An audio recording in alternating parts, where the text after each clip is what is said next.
Now in this video we're going to look at a SWOT analysis. Now some of you may have come across this before, for others it may be something new. But SWOT basically stands for strengths, weaknesses, opportunities and threats. Now this is a planning model in which you're going to analyse your internal company.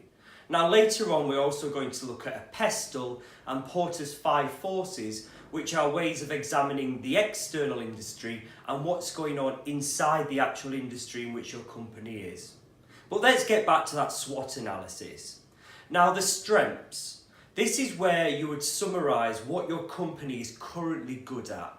Maybe it has a good working culture, or a low staff turnover, or maybe it has really great education and training programs. Now the key thing when you're writing down your strengths is that these are the things that you don't need to worry about. However, as a manager you need to keep on top of them because you don't want them to slip, to fall into something that may become a weakness in the future. So don't necessarily neglect the strengths of your company, use them as a foundation and keep them consistent. Now the W is the weaknesses. Now these are the things that maybe your company isn't so good at and it's potentially a weakness. I know when I was a manager of a marketing business, some of our weaknesses were things like high staff turnover. We just couldn't keep the staff retention rate high. Even though we had a good culture in my department, the overall culture of the company was quite toxic. It was quite a power-based culture, which if you remember, it's something that you learnt back in the leadership and management course. Now they were some of the weaknesses that I knew when I wrote down. I had to really start to analyse them in a lot more detail and understand how I could change that and make that more of a strength or an O, an opportunity. Because very often when people do their SWOT analysis, they simply do the grid, write SWOT, list them down and don't do anything about it.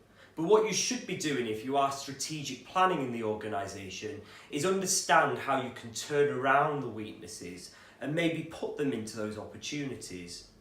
Now the opportunities that you could be listing could be things that you may have found from market research or things that you want to now start to investigate as part of your strategic planning exercises. This could be things like launching a new product in a different industry or growing markets to new demographics of age ranges or new customer potentials. So this is kind of like what I think is the exciting part of the SWOT analysis. Where are you going to go? What are the opportunities of your business?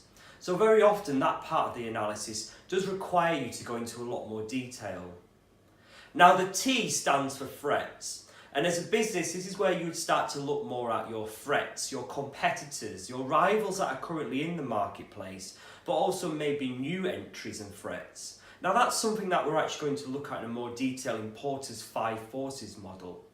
But it's important to understand that threats can also be internal, which remember is the whole purpose of the SWOT analysis.